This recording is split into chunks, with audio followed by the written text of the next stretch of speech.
اعوذ باللہ من الشیطان الرجیم بسم اللہ الرحمن الرحیم وَإِذَا حُشِرَ النَّاسُ كَانُوا لَهُمْ أَعْدَاءً وَكَانُوا بِعِبَادَتِهِمْ كَافِرِينَ صدق اللہ العظیم۔ ذکر ہو رہا تھا اس سورہ مبارکہ کی پچھلی آیات میں کہ ان سے بڑھ کر زیادہ گمراہ کون ہوگا جو اللہ کے سوا ایسی ہستیوں کو پکار رہے ہیں جو نہ ان کی دعا سنتے ہیں نہ دعاؤں کو قبول کر سکتے ہیں قیامت تک، بلکہ وہ ان کی دعاؤں سے غافل ہیں، انہیں معلوم ہی نہیں ہے۔ وَإِذَا حُشِرَ النَّاسُ جب لوگوں کو جمع کیا جائے گا كَانُوا لَهُمْ أَعْدَاءً وہ ان کے دشمن بن جائیں گے کہ تم نے ہمیں شرمسار کیا، ہماری شرمندگی کا تم سبب بن گئے،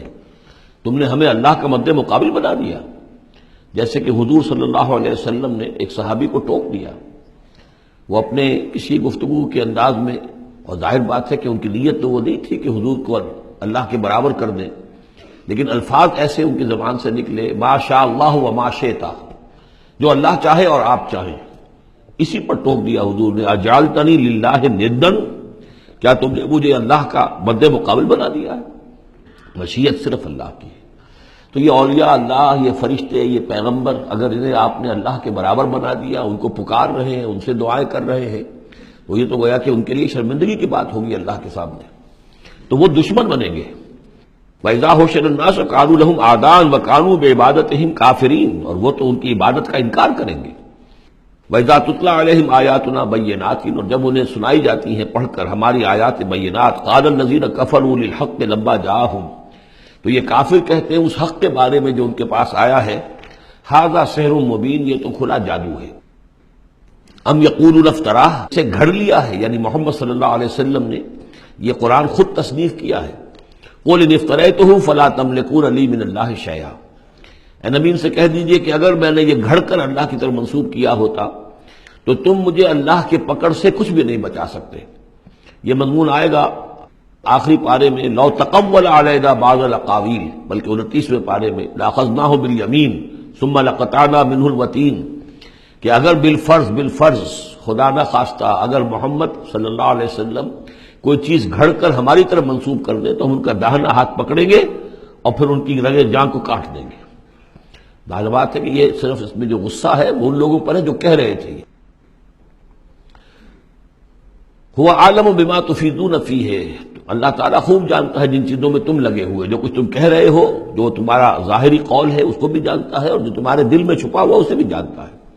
کفا بہ شہیدا بینی و بینکم اور وہ کافی ہے بطور گواہ میرے اور تمہارے مابین، وہ جانتا ہے کہ میں اس کا رسول ہوں، اس نے میرے پاس وحی بھیجی ہے۔ وہو الغفور الرحیم اور وہ بخشنے والا ہے، رحم فرمانے والا۔ قل ما کنت بدعا من الرسل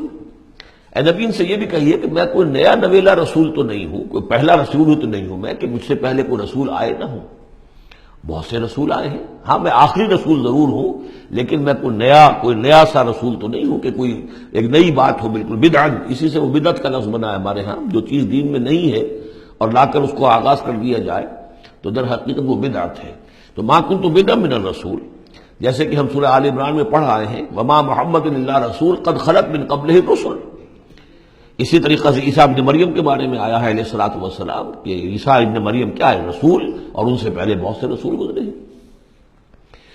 قل ما کنت بدعا من الرسل وما ادری ما یفعل بی ولا بکم اور مجھے کچھ معلوم نہیں ہے کہ کیا کیا جائے گا میرے ساتھ اور کیا کیا جائے گا تمہارے ساتھ۔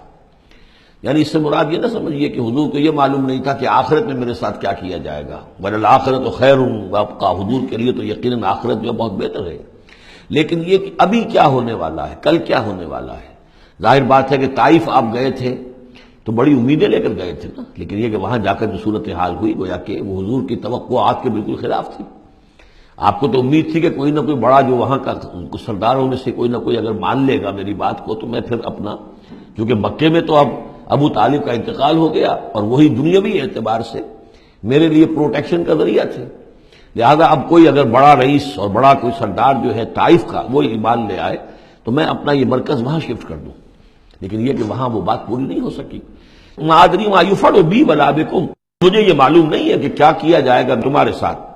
ان اتبع الا ما یوحی الیہ میں تو بس پیروی کر رہا ہوں اس کی جو میری طرف وحی کی جا رہی ہے۔ وما انا الا نذیر مبین اور میں نہیں ہوں مگر کھلا خبردار کر دینے والا، بس میری حیثیت تو یہ ہے۔ قل ارأیتم ان کان من عند اللہ وکفرتم بہ، اے نبی ان سے کہیے کہ ذرا غور کرو، سوچ لو، اگر ان کان من عند اللہ ہے، جو چیز اللہ کی طرف سے آئی ہے یہ ہے واقعتاً اللہ کی طرف سے، وکفرتم بہ، اور تم نے اس کا کفر کیا، اس کا نتیجہ کیا نکلے گا؟ یعنی یہ کہ تم سوچو، امکان تو ہے نا، تم کہہ رہے ہو کہ میں نے گھڑ لی ہے، چلیے، حالانکہ دل میں تم جانتے ہو کہ یہ گھڑی بھی کتاب نہیں ہے، اگر گھڑی بھی کتاب ہوتی، انسان کی تصنیف ہوتی تو تم بھی اس کا مقابلہ کرتے، تمہیں چیلنج دیا گیا ہے کہ اس جیسی کتاب بنا لاؤ، اس جیسی ایک صورت ہی بنا لاؤ، تو تمہارے دل میں وہ بات نہیں ہے۔ لیکن سوچ لو ذرا کہ اگر یہ شے واقعتاً اللہ کی طرف سے ہے، قل ارأیتم ان کان من عند اللہ وکفرتم بہ، اور تم نے اس کا انکار کر دیا، وشہد شاہد من بنی اسرائیل علی مثلہ، اور گواہی دے چکا ہے ایک گواہ بنی اسرائیل میں سے ایک ایسی ہی کتاب کی۔ اصل میں اس میں کافی تفسیر کے اندر اقوال میں اختلاف ہے، اس سے مراد جو ہے عام مومنین اہل کتاب ہیں یا حضرت موسیٰ علیہ السلام، اس لیے کہ کتاب استثناء میں جو پیشن گوئی ہے اس میں یہ الفاظ ہیں کہ اے موسیٰ میں ان کے بھائیوں میں سے تیرے مثل ایک پیغمبر اٹھاؤں گا۔ کتاب استثناء کے 18ویں باب کی 18 اور 19ویں آیات ہیں یہ تورات کی، جو عہد نامہ قدیم ہے اس میں، تو گویا کہ مثل ہی، یعنی حضرت موسیٰ کی طرح کے محمد ہے، حضرت محمد کی طرح کے موسیٰ ہیں علیہ الصلوۃ والسلام، کیونکہ صاحب شریعت رسول ہے حضرت موسیٰ علیہ السلام۔ حضرت عیسیٰ صاحب شریعت نہیں ہے، صاحب کتاب ہے، انجیل دی گئی ہے، انجیل میں شریعت نہیں ہے، انجیل میں حکمت ہے، کل ہم پڑھ چکے ہیں، جئتکم بالحکمہ، میں تمہارے پاس حکمت لے کر آیا۔ شریعت، قانون، یہ در حقیقت تورات میں تھی، حضرت موسیٰ علیہ السلام کو دی گئی، اور یا پھر محمد الرسول اللہ صلی اللہ علیہ وسلم کو قرآن دیا گیا، اور یہ آخری اور کامل شریعت دی گئی۔ فآمنوا واستکبرتم، تو وہ تو ایمان لے آئے اور تم استکبار کر رہے ہو۔ یعنی یہود میں سے تو بہت سے علماء ایسے بھی تھے، بہت زیادہ نہیں لیکن تھے، عبداللہ ابن سلام رضی اللہ تعالیٰ عنہ بہت اہم ان کے علماء میں سے تھے، وہ ایمان لائے ہیں، تو وہ تو ایمان لے آئے، فاستکبرتم، اور تم استکبار میں اور گھمنڈ میں پڑے ہوئے ہو۔ ان اللہ لا یہدی القوم الظالمین، اللہ ظالموں کو ہدایت نہیں دیتا۔ وقال الذین کفروا للذین آمنوا لو کان خیرا ما سبقونا الیہ، اور کہا ان لوگوں نے جنہوں نے کفر کی روش اختیار کی ان لوگوں کے بارے میں جو ایمان لائے، کیونکہ ان میں سے زیادہ تر جو حضور کے آس پاس ہوتے تھے، اس لیے کہ بہرحال ان میں بڑے بڑے لوگ بھی تھے جو ایمان لائے تھے حضور پر، حضرت عثمان ابن عفان بھی تھے، بڑے بڑے گھرانے کے فرد تھے، عبد الرحمن ابن عوف بھی تھے، وہ بھی کوئی غرباء اور فقراء میں سے تو نہیں تھے، طلحہ اور زبیر بھی تھے تو وہ بھی بڑے اونچے خاندانوں سے تھے، لیکن یہ کہ عام طور پر حضور کے آس پاس جو ہوتے ہیں یہ لوگ اپنے اپنے کاموں کے اندر بھی مصروف ہوتے تھے، لیکن جو غرباء تھے وہ حضور کے ارد گرد زیادہ موجود رہتے تھے، اور یہ بات بار بار آ چکی ہے حضرت نوح کے بیان میں بھی اور پھر حضور کے بارے میں بھی کہ اے محمد تمہارے گرد تو ہم بیٹھے ہوتے ہیں ہمارے کمی کاری لوگ، بڑے گھٹیا لوگ، ہمارے پست طبقات کے لوگ جو ہیں، کوئی غلام ہے ہمارا، کوئی اور یہاں پہ محنت مزدوری کرنے والا ہے، تو ہمارے شایان شان نہیں ہے کہ ہم آپ کے پاس آ کر بیٹھیں، یعنی ذرا ان کو اپنے سے دور کرو، جس پر کہ اللہ تعالیٰ نے کئی مرتبہ یہ فرمایا کہ اے نبی آپ ان کی بات پر نہ جائیے، اور کہیں ان اہل ایمان کو کہ جو صبح و شام اللہ کو پکارتے ہیں اور اللہ کی رضا جوئی میں لگے ہوئے ہیں، ان کو کہیں آپ اپنے سے دور نہ کر دیں، اگر ایسا آپ کریں گے تو یہ ظلم ہو جائے گا۔ لیکن بہرحال ان کا کہنا یہ تھا کہ اگر یہ لوگ جو ہیں، اگر واقعتاً یہ خیر ہوتا، لو کان خیرا ما سبقونا، اگر یہ واقعتاً خیر ہوتا قرآن اور یہ دین، تو یہ لوگ جو ہے یہ اس میں سبقت نہ کرتے ہم سے، بڑے ہم ہیں، سمجھدار ہم ہیں، دانشور ہم ہیں، ایلیٹ آف دی سوسائٹی ہم ہیں، تو ہم نے تو پیش قدمی کی نہیں ہے، لیکن یہ لوگ پیش قدمی کر رہے ہیں، تو اس کا مطلب ہے کہ یہ بات بھی گھٹیا ہی ہے جو تم پیش کر رہے ہو، جس کو گھٹیا قسم کے لوگ قبول کر رہے ہیں، یہ طنز ہے اس میں چھپا ہوا۔ وقال الذین کفروا للذین آمنوا لو کان خیرا ما سبقونا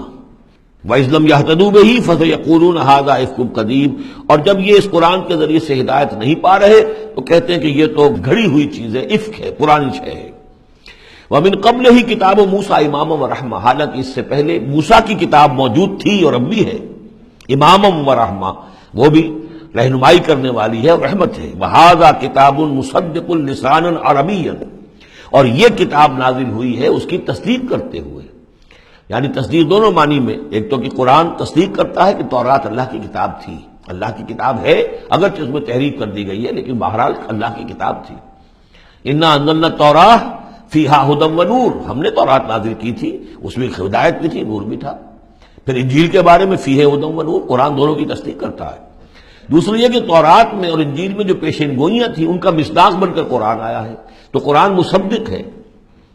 لساناً عربیًا، اور بڑی ہی عمدہ فصیح اور بلیغ عربی زبان میں ہے، لینذر الذین، تاکہ خبردار کر دیں ان لوگوں کو ظلموا جنہوں نے کہ کفر کی روش اختیار کی، خبردار کر دینے کی ذمہ داری ہے۔ اور اسی لیے یہ جو آسان زبان میں ہم نے اس کو اتارا ہے تاکہ ہر شخص تک یہ بات پہنچ جائے۔ وَبُشْرَىٰ لِلْمُحْسِنِينَ، اور جو ایمان اور اسلام اور احسان کی روش اختیار کریں ان کے لیے یہ بشارت بن جائے۔ ان الذین قالوا ربنا اللہ ثم استقاموا فلا خوف علیہم ولا هم يحزنون، یقیناً وہ لوگ،